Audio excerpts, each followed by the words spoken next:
Let's talk supply chain. So, welcome to the show, Evan. Hey, thanks so much for having me.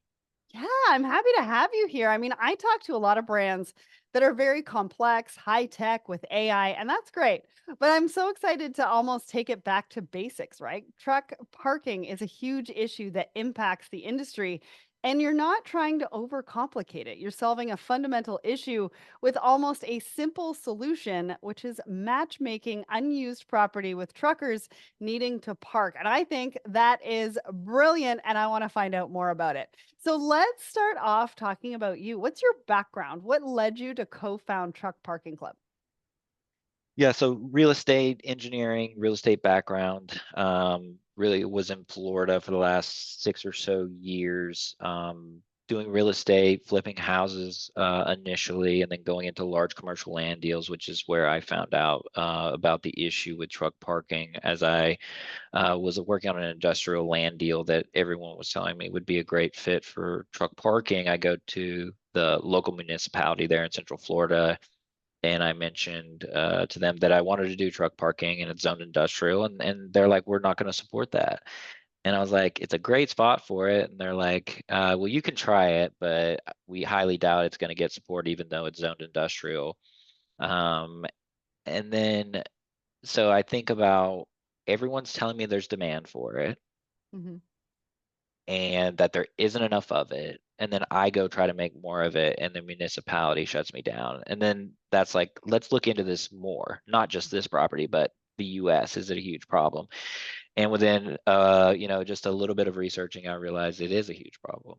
Mhm. And from there, that was 2021. I started getting to know stakeholders in the industry and people in truck parking specifically, and really dove in. And then ended up starting Truck Parking Club in 2022. Amazing, amazing. And it's interesting because you started out in real estate. I mean, you didn't start out in logistics or supply chain. You Uh, started out in a different industry and just sort of stumbled upon some of the challenges that we were having in our industry and put both of those together, which I love because not everybody, there's a lot of people who have been in this industry a long time, but then there's other people who come with that innovation and that different background and start solving for some of those issues. So I love that.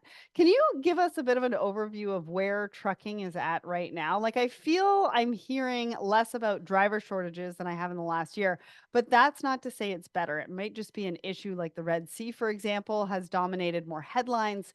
Can you give us your perspective on that and then maybe feed into how that relates to the really big challenges we have with space and parking? What does all of this look like for the industry right now? yeah, yeah. Like you mentioned, I'm not from the trucking Mhm. background, but as I've grown this business, it is necessary to understand what's going on within the industry.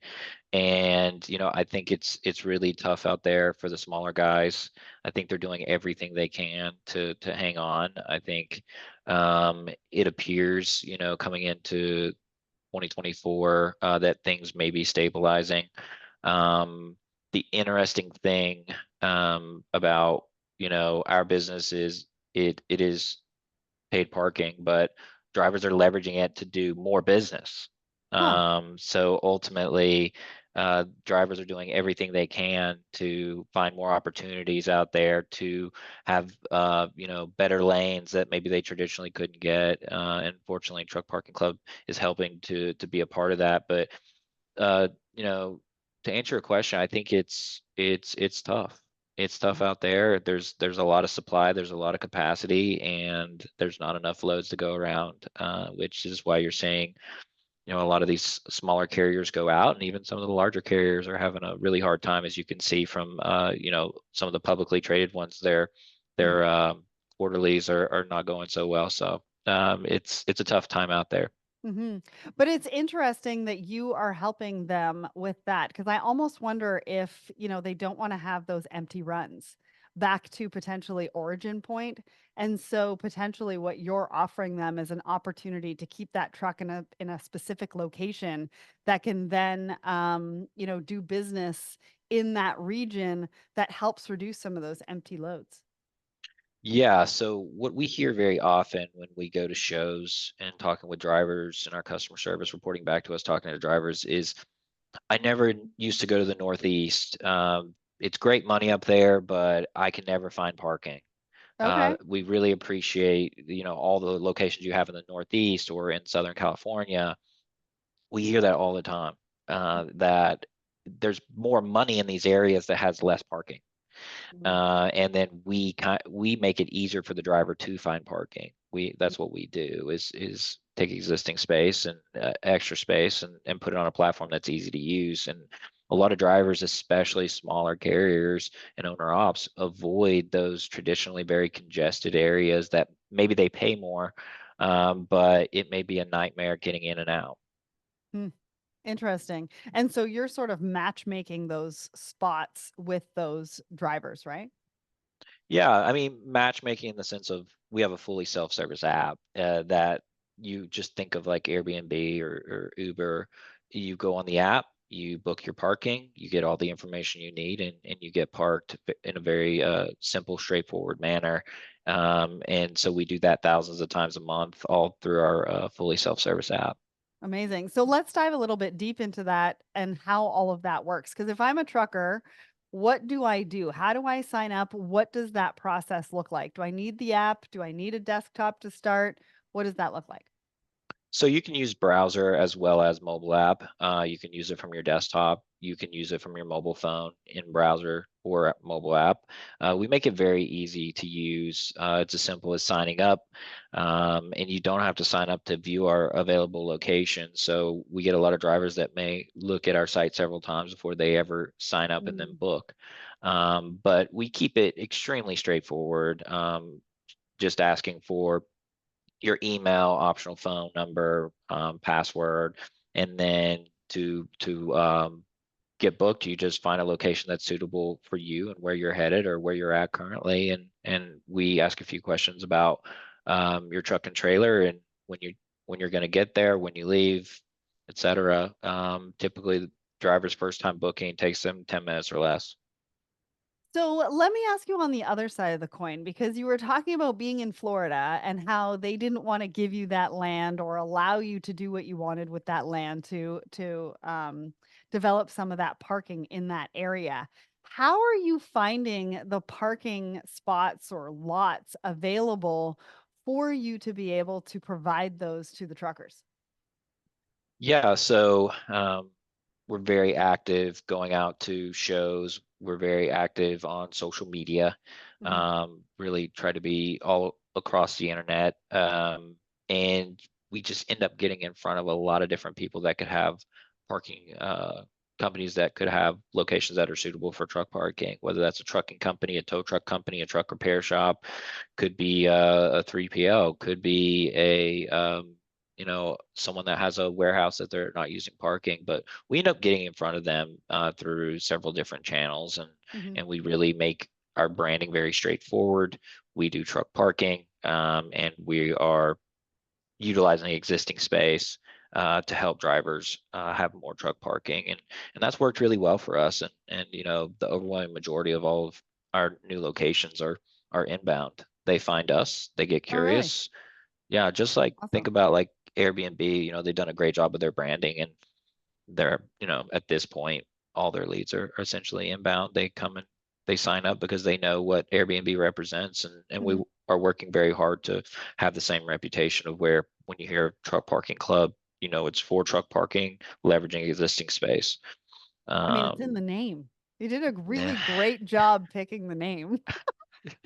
Yeah, well, I wish I could say that was like, some grand plan, but it was actually just the URL was available. My co-founder, which is a minority co-founder, he started it with me, and he actually had the URL available, and he was like, "What do you think about this?" And I was like, "That'll do."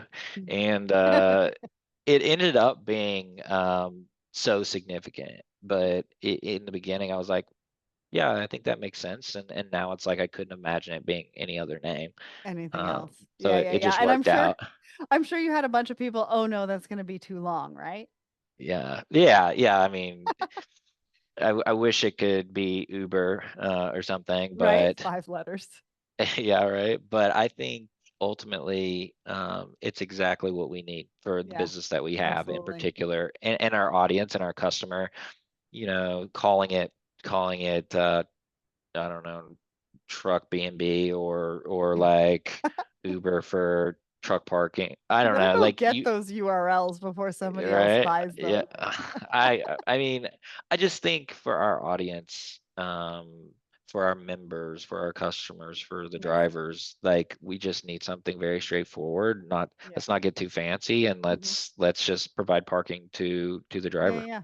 So if I'm a 3PL and I mean, I'm considering new revenue streams. How much land do I actually have for me to say, hey, this might be a good area for truck parking club where I could potentially make a little bit more money every single month? Like, is it a spot for one truck? Is it like, and how do you vet them? Like, how are they coming into the ecosystem? And you're like, yes, you need to sign up. We need your parking spots.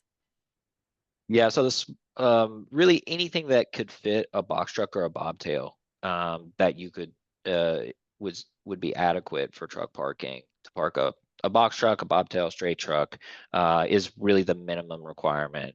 I think we have a couple locations that are just you can park one or two Mhm. bobtail or box trucks on, and then from there, one space that's suitable for a tractor trailer. We have some of those locations, and that's really all you need. I mean, I know we have a couple locations that just have dock parking. Mm, So you can go in and park a trailer or a box truck right in front of this dock that's just never used. That's a right. pretty common one.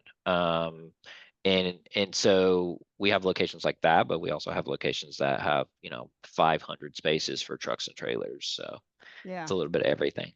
Well, no, and I wanted to ask that question because if I only have one, I'm like, is it worth it? Do I do this? Do I really have the space? And what you're saying is yes, you can make some extra revenue just by putting that spot on the website and it could churn, right? It could turn.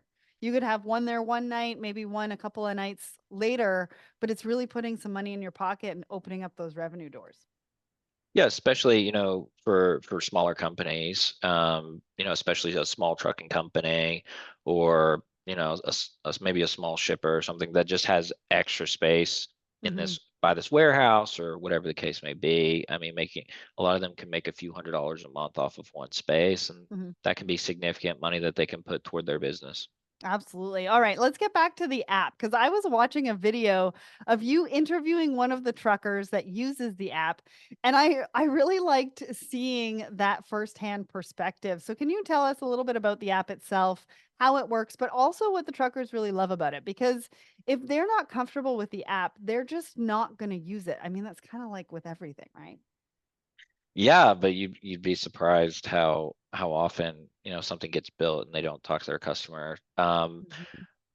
So I built the first version of the app. I did a low code, no code. I'm not really a technical guy, but I made something good enough to work. And then from there, started getting some bookings, got a proof of concept. And from the very beginning Mhm. of the app, we talk with our customers constantly about Okay. what do we need to do, what needs to be done.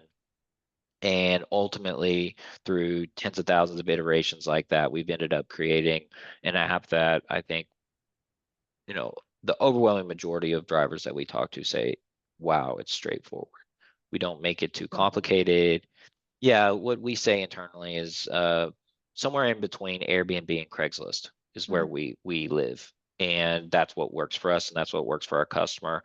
We've created something that any driver in the US can pick up right on their phone and Mhm. book parking right then with no hassle. Nothing too complicated, no flashy lights, no, crazy notifications or pop-ups or advertising or anything like that. Just an extremely straightforward experience because we know our customer doesn't want to sit on our app for hours. We're measuring our usage on how quickly can they get on and off of the app and get what they need, which is parking as quickly as possible. Mhm. Like that's what we're measured against. So we make everything super smooth and super straightforward. I love the fact that you are measuring the amount of time that they're spending on the app as your success, right? Everybody else is the other way around. We want to keep them on there. We want them buying different things. And you're like, nope, as long as they're in and out, get what they want, that is success to us. I love that. Yeah, exactly. And it's kind of like you said, it's a little bit backwards, but we've just thought a lot about what our customer wants, and we've talked to our customers a lot. Like you mentioned, we talk with our customers all the time, and our customer service is made up of former drivers, and they're talking with Oh, our nice. our trucker members all the time. So we're constantly taking in feedback about what they like, what they don't like, and continuing to iterate the app to make sure that every single customer has a great experience with us. So let's talk about the impact that this is all making because we all know that being a driver is a tough job, right? It's exhausting, long hours, they're away from their family, and it's also resulted in a bit of a labor shortage recently. So, what's the impact of your solution? How it's designed to save maybe time, money? How what impact is that having on the drivers? And then maybe the knock-on effect of that, what impact is it having on the other side, the carriers, the 3PLs, whose business relies on that speedy, efficient trucking to make a little bit more revenue? Yeah, so our mission statement, and everyone on my team would say, I repeat it quite often, is Truck Parking Club helps truckers save time and fuel by efficiently finding and reserving truck parking across the US. Hmm. The average trucker takes 50 minutes to find parking. Our goal is to get that to 10 minutes or less. Okay. So that's what we talk about and we shape our entire business around. And so ultimately, helping the trucker save time and fuel is key, Hmm. right? It's key to everything we believe in, and we genuinely think we're doing that through customer feedback, that we're ultimately improving the supply chain by making sure that the driver doesn't take 50 minutes to find parking, that they can get on our app very quickly and see, oh, here's something 10 minutes away. I'm going to reserve it right now, and I'm going to pull over there, pull in, and get parked. Whereas if that driver had to drive around aimlessly, Hmm. maybe he's only 2 miles from the nearest parking, but he doesn't know it. Right. And so making that entire system more efficient is core to what we do, and we know that we are doing it on a daily basis, and impacting thousands and thousands of truckers on a monthly basis. And we feel very strongly about continuing to do that. And i- amazingly, this was built for the driver, but as we continue to scale, it was really built with the smaller driver, owner op, small Okay. carrier in mind. But as we continue to scale, the mega carriers and brokers are actively using us to help their businesses run more efficiently too. The fleet managers at these mega carriers, and we hear all the time about how this is incredible that they used to have to call around to all the truck Right. parking, see what's there, see what's available, see what's legit, and see what's not legit. Now Hmm. they just hop on our app and do it. So we're actually helping not just the driver, but the fleet manager for the driver Hmm. book the parking more efficiently as well. So we think, ultimately we're helping save a ton of time, which is a ton of money and fuel as well. Yeah. So, what are the top three reasons why they would need parking? So, the obvious ones would be, hours of service are running down. They don't have a lot of options. They're not confident in parking close to where they're at, so they shut down, anywhere from 30 to 90 minutes early. That's probably one of the most common reasons you would need parking. Another, and ultimately we help to reduce that to where they can be more confident, right? They can Mhm. get closer to running out their clock, which creates more efficiency. Another way that we're seeing that Truck Parking Club is being used, and that was common but didn't really think about it as we built the business, is dropping trailers in yards.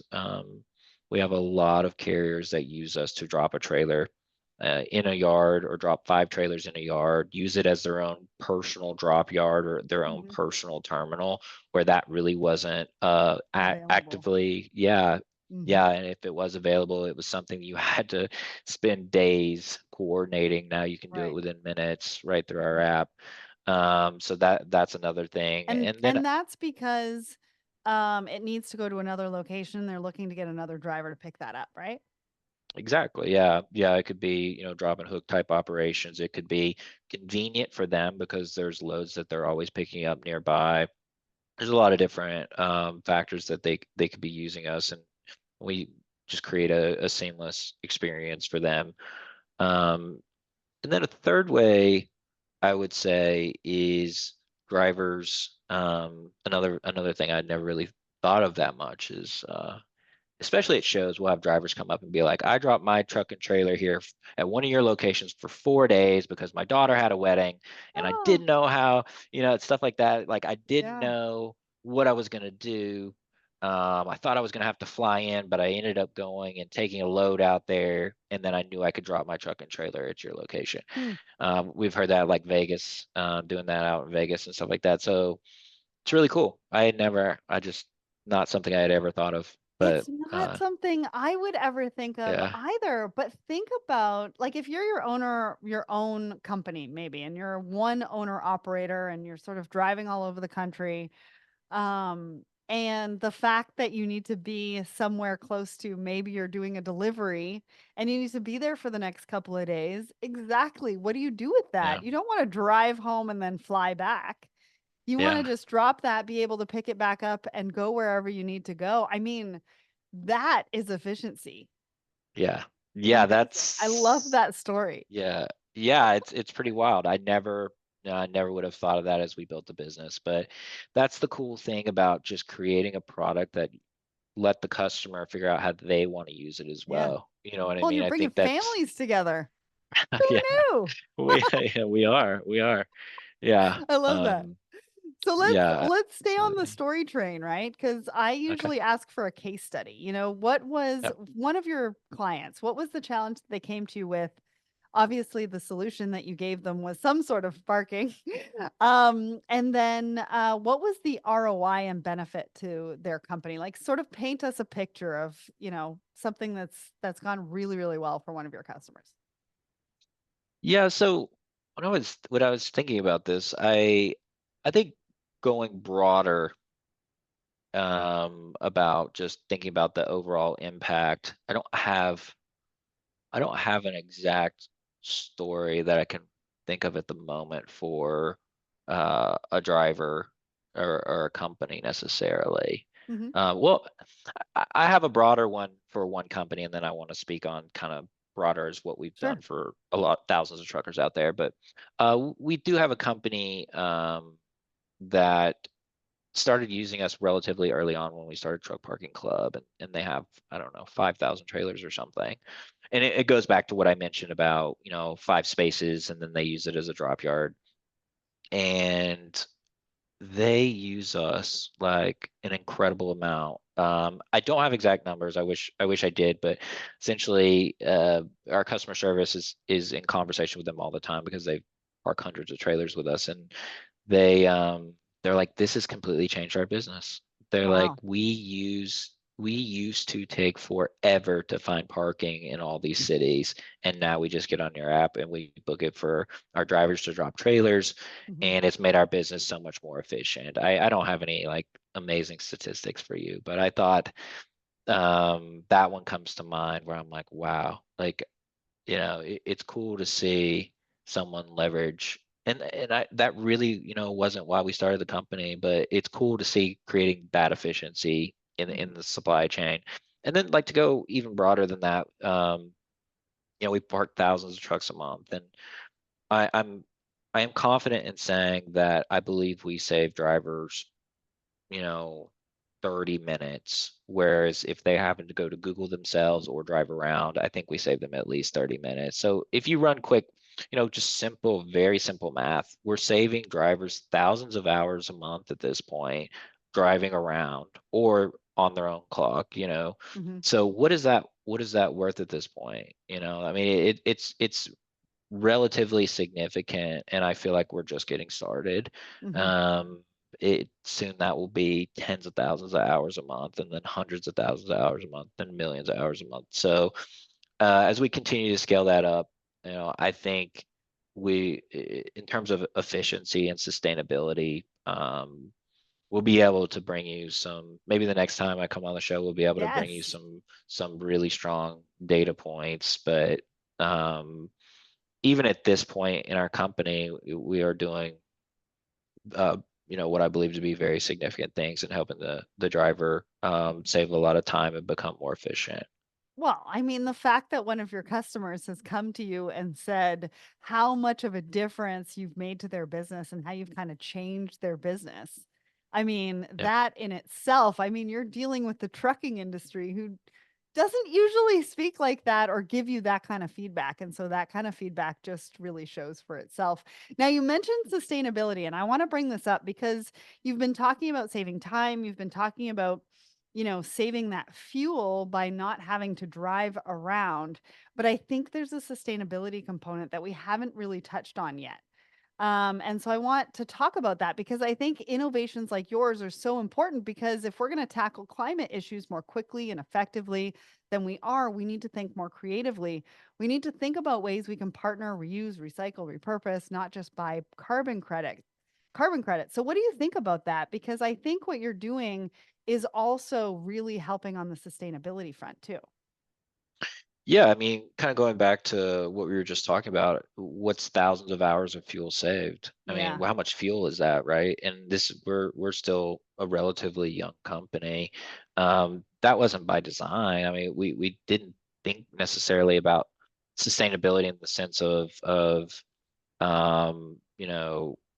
the environment, things like that. But I think it's just inherent to what we've done with the business. We right. kept the driver in mind and made them more efficient, therefore making creating all these positive effects with sustainability. So it kind Mhm. of just worked out that way. And the better we get at our jobs, the more sustainable everyone will be running, the more efficient they'll be running, Mhm. ultimately having all these very positive benefits to the earth as a whole. Well, well, and I think about because you're talking about driving around looking for parking, but I'm also thinking about some of those dead runs, those empty runs that Yeah. might not be happening because they're able to park up their truck or their trailer or whatever that looks like. Less trucks on the road, because of that, which also helps with climate and all sorts of different things in a variety of ways in a variety of different states. So you're not just helping certain regions. It's sort of happening all across North America, right? Because I think you have something like over 300 locations. Talk to me about that. Yeah. Yeah, no, I think you're totally right. And hopefully the next time I come on the show, I can really think about how many deadhead miles are we actually saving. That stuff's relatively hard to track, but I think over time we'll probably have those metrics. But yeah, we're at 321 locations as of today. Um, Congratulations. we just passed Yeah. 300 just a few days ago. And we've added 21 locations in just a handful of days. So we're working very hard because we know the more number of locations that we build, the better we can be at our jobs, and more of us helping to hit our goal, hit our mission statement, and our goal over the next year here is to get over 2,000 locations, which we're on track to hit. Nice. So we're just going to keep pushing, keep putting great people on the team, and keep the mission in mind, and just keep rolling. And are you looking all across the US? Are you in Canada at all? Like, what does that look like? Yeah, we are not in Canada.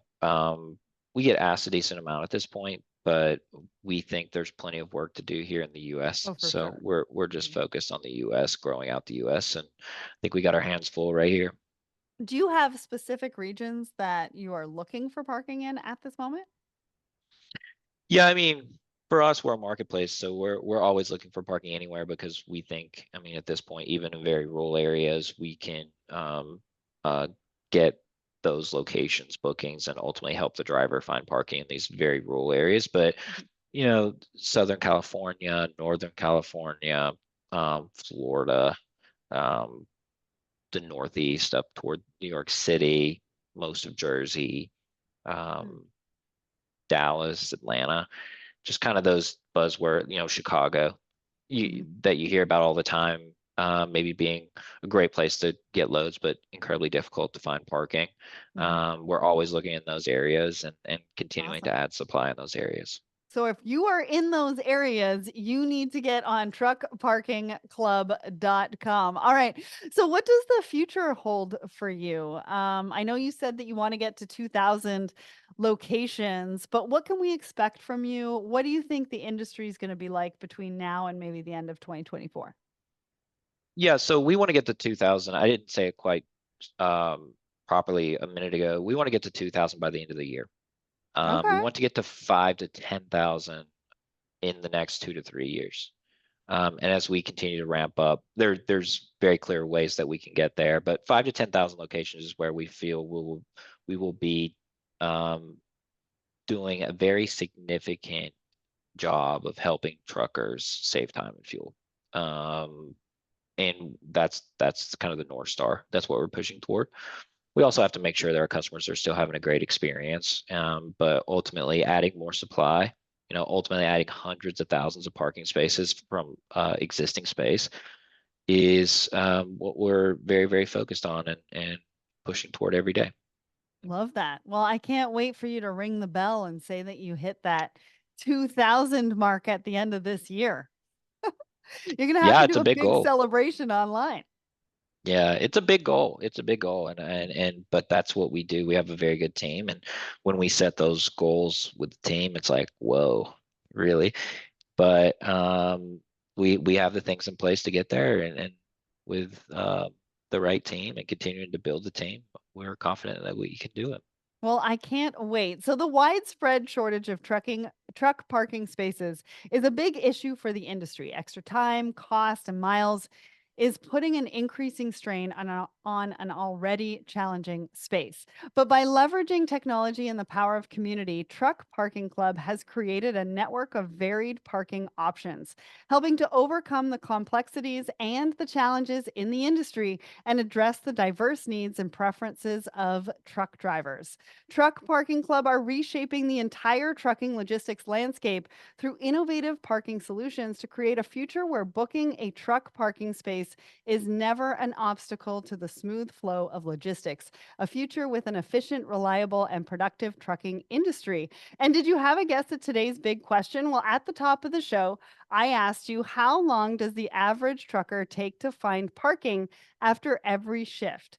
Well, the average trucker takes almost an hour to find parking after every shift, and that adds up to thousands of dollars lost by the trucker over the course of a year. So if you're struggling to find parking, you need to join the club, the Truck Parking Club, and you can find them over at truckparkingclub.com. A massive thanks to Evan and the team at Truck Parking Club for making this episode happen. Thanks, Evan. Thanks so much for having me.